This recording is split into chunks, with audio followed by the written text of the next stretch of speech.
In this video, we'll walk through the cephalometry module in the Vision web portal.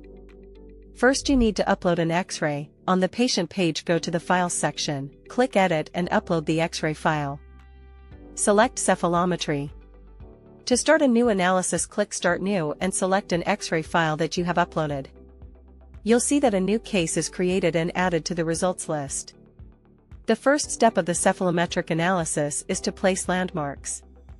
In the X-ray viewport, choose a landmark. You can choose it from the landmarks list or from the schematic landmark diagram. Click on the X-ray to place it. The system saves it automatically and labels it.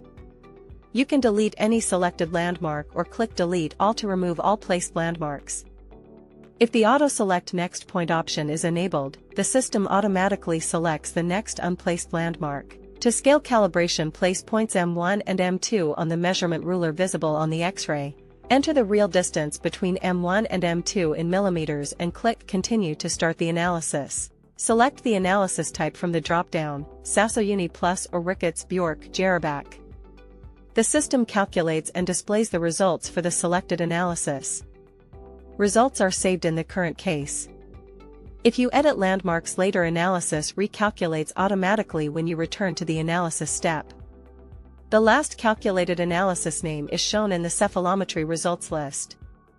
This is how the cephalometry module works. Thank you for watching.